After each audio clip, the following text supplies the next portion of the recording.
Hello and welcome back to my channel. Today I am in country number 6 of my Southeast Asia tour, and that is Taiwan. This tiny country has 24 million people in it, can you believe that?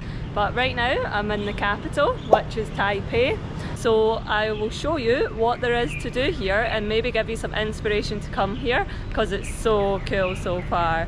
It's kind of given me like Singapore vibes with like the cleanliness and the safety feeling, but then Tokyo vibes with all the like neon cool signs and street art and stuff like that. So yeah, come and join me as I explore Taipei and find out what the best things to do here are. You'll maybe have noticed all the graffiti behind me. I'm in an area pronounced Ximingding, I think. I'll put the name of it here. And this area is known for street art, shopping, kind of like cool vibes. There's apparently a tattoo street as well. I'll show you some of the street art first. The street where all the good street art is actually called America Street, so if you look that up on Google Maps you'll be able to see exactly where to go.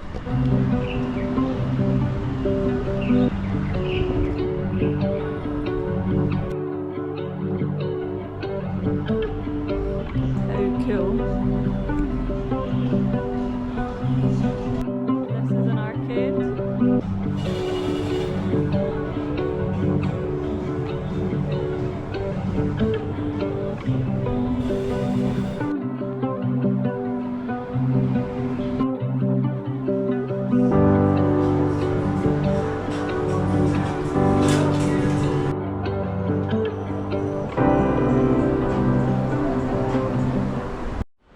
Loads of different shops here as well for you to do all your shopping.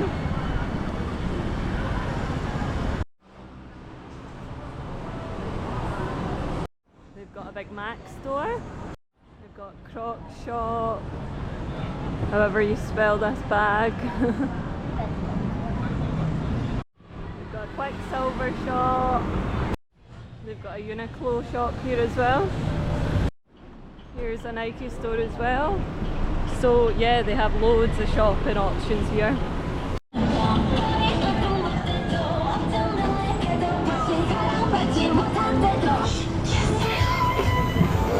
That's me finished up at the Ximingding area, and I'm just walking back to my hotel now, and I saw a really cool gate that I thought I'd show you. So this is called the Northern Gate. You can see how old and traditional vibes it is. But yeah, definitely worthwhile going to visit the Ximingding area. There's so many things to do there, like eating, shopping, looking at the art, just walking around. There's like street performers and stuff. So if you're coming to Taipei, make sure you go visit that area.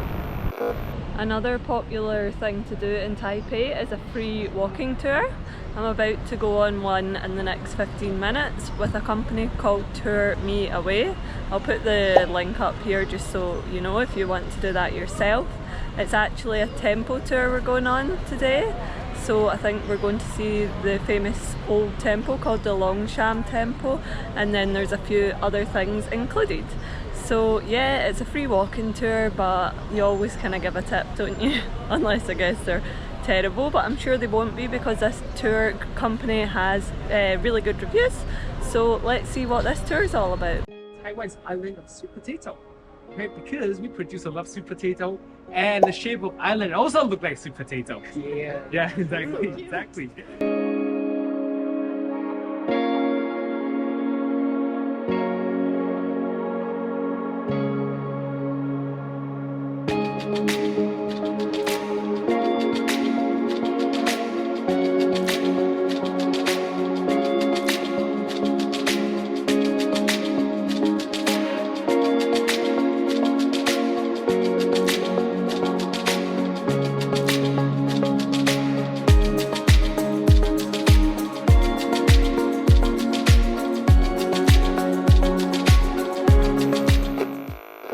Behind me is the Longshan Temple, which is another activity you can do here in Taipei. This is a mixture between like a Buddhist and a Taoist temple, and well, it's got both Buddhism and Taoism elements. So I'll take you inside and show you what it's like, but it's very interesting learning more about the different religions and especially the Taoism element here. So you'll see people inside praying to their deities or their gods. They've got specific ones for like wealth, love, medicine. So I'll show that, and then there's another really cool practice they do here in which they ask their deities or their gods questions, and then they throw these stones, and whatever way the stone lands tells you whether or not it's going to come true or you're on the right path. So you'll see people throwing these stones, and then they can go even further with the questions and basically get given like a poem where they can have that translated to see exactly what it means, whether or not they're on the right path. And as you can imagine, the love deity is the most popular one here, because people are trying to figure out whether or not they should be seeking love with a particular person. So I'll take you inside and show you what it's all about.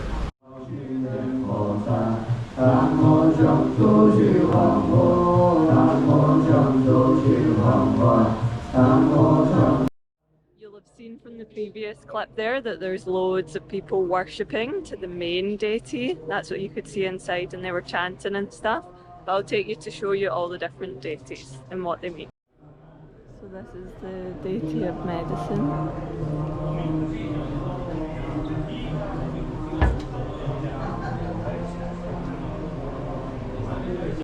These are the offerings. I think this is the deity of wealth or good fortune. You can see everyone praying.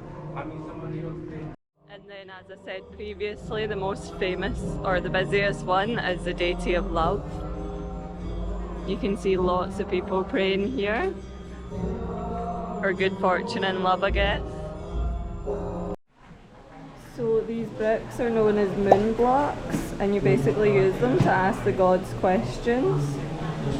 So if you wanted to know, maybe, should I change career, for example, you could ask the gods, and then you throw these moon blocks, and whatever way they land, it either gives you a yes or a no answer.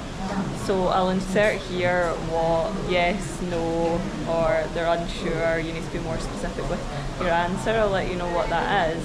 So let's ask them, should I change career?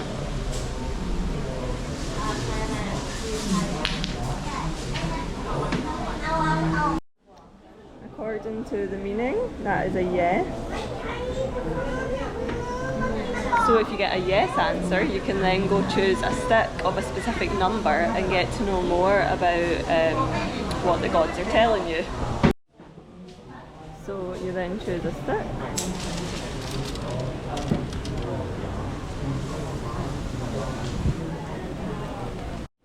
Chose the number 5. You then need to ask the gods, did you choose the right number? So you throw them in blocks again.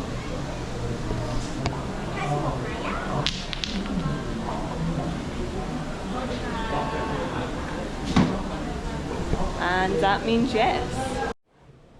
So there's then all these drawers that are all numbered, and you go take a slip from the number you got. So I'll go to drawer number 5.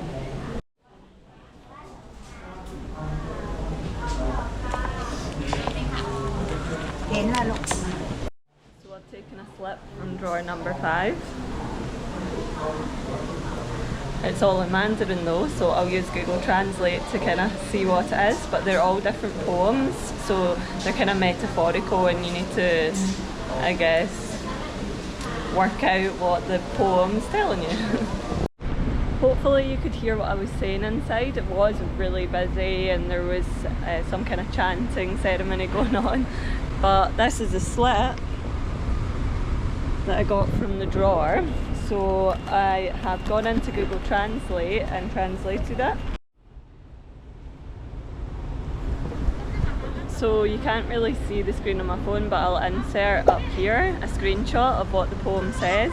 But it says things like, encounter, requires confidence, ask for it, to meet and join hands. So I'd ask, should I change career?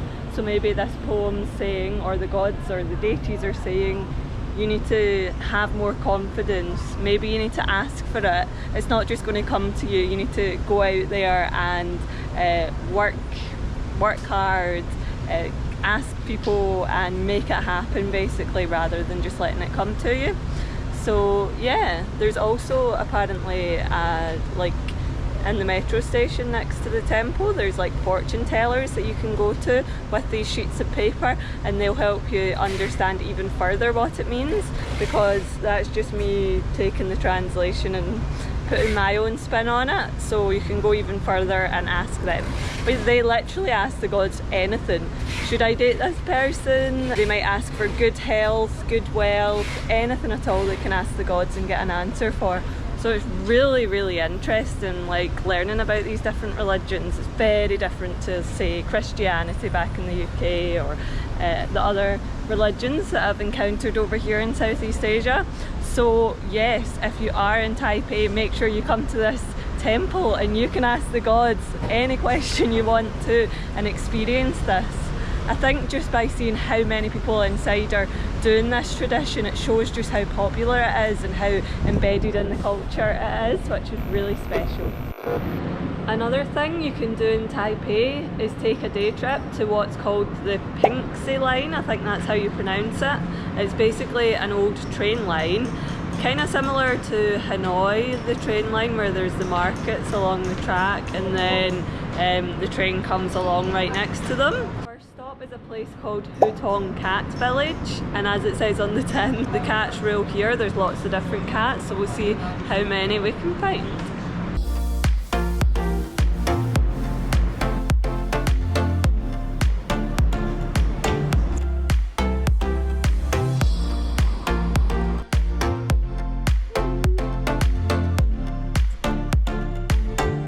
Some cat artwork.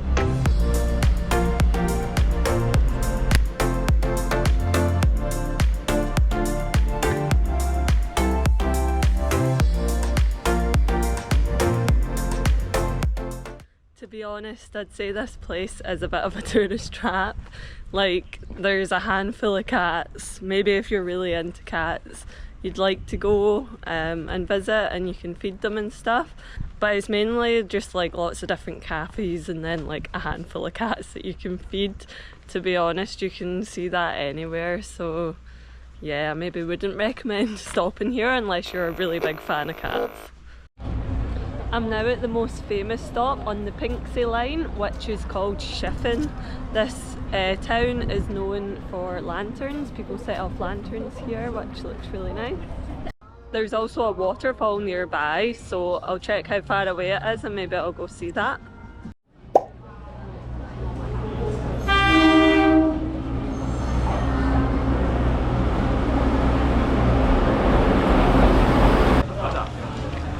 You can see people setting off lanterns.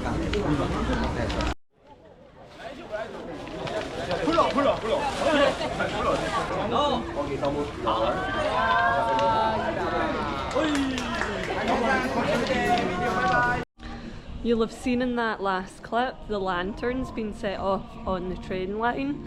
I think it cost about £5 to set one off. But I guess it's not the best for the environment, but I guess it's a tourist trap and it looks pretty on photos, so that's why a lot of people do it. But I did not. I just got a video to show you what it looks like, and it's just a nice area. There's lots of nice markets along the street. It looks really nice when the trains come in as well, so it's definitely worthwhile visiting. I'm now just walking along to the waterfall, which I think is about a half an hour walk from the train station. I'm hoping it's not much longer than that, but we'll see.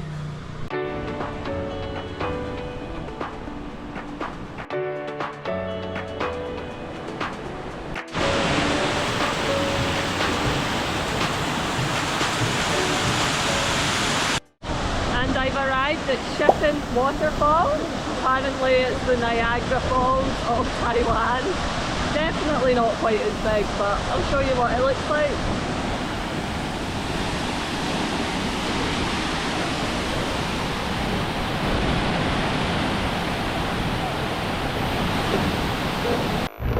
Of course, you can't go to Taipei without visiting the famous Taipei 101 building. This used to be the tallest building in the world from I think 2004 to 2009, where it was then overtaken by the Burj Khalifa. I'm here at the tower right now, so I'll show you what the view looks like.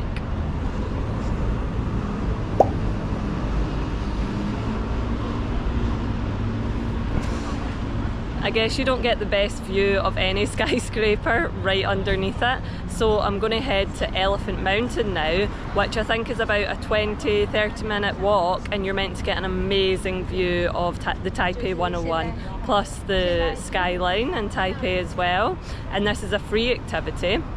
You can also see the skyline by going up the Taipei 101 observatory, but that does cost money. I think it's about £15 UK money, so it's not too expensive. But I guess if you're trying to be a cheap backpacker, then you can see the skyline for free by climbing Elephant Mountain instead.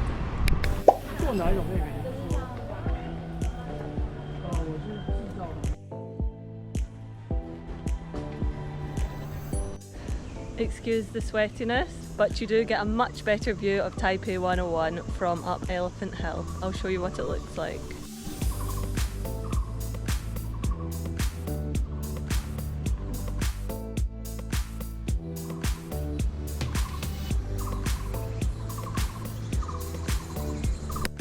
There's just a lot of steps to climb, so make sure you're feeling fit and healthy when you do climb it, and that you've got a bottle of water. Another idea of something you can do when you're in Taipei is another day trip. This time it's to a small town called Yuthan, I think that's how you pronounce it. It's this like town maybe like an hour away from Taipei. It's like in the mountains, there's lots of like cute aesthetic houses and lanterns and stuff like that. So it's meant to be really pretty to walk around. I think there's lots of tea houses, things like that.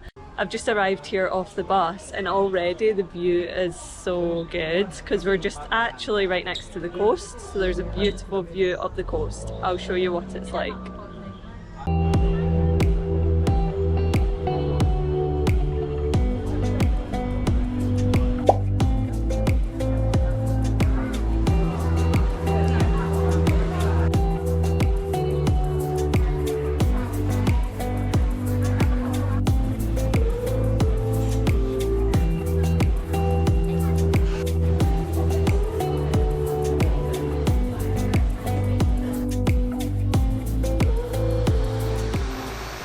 Another thing you can't go to Taipei without visiting is one of their many street markets. This is the #1 thing to do in the evening. There's lots of different street markets, so there's like plenty to do you for however long you're here.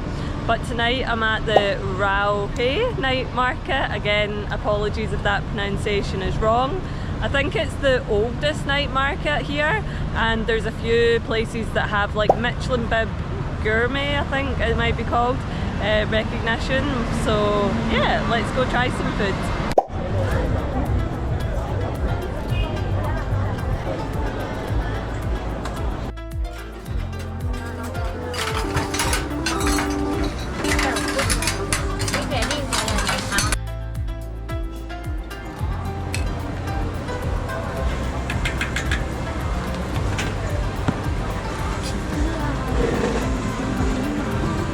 I'm about to try something called Fukushima yaki. It's basically batter with cabbage, shrimp, bacon, eggs, and it's meant to be really tasty.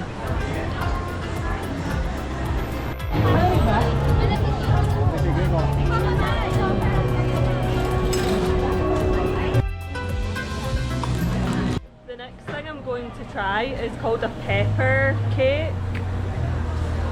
It says online it was recommended by the Michelin bib gourmet, which like nominates eateries that are really good but cheaply priced.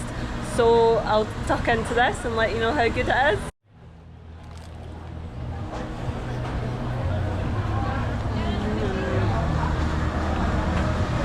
It's basically, you can see inside. The best way I could describe the pepper cake is basically as a Scotch pie, if you've had that, but just with like an Asian twist. But it's really good, would recommend.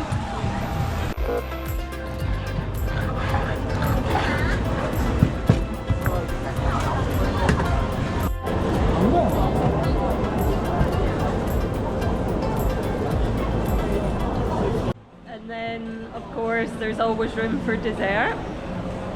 This is called a Taiwanese ice cream burrito. It's got peanuts and ice cream and it's all wrapped up in a kind of crepe.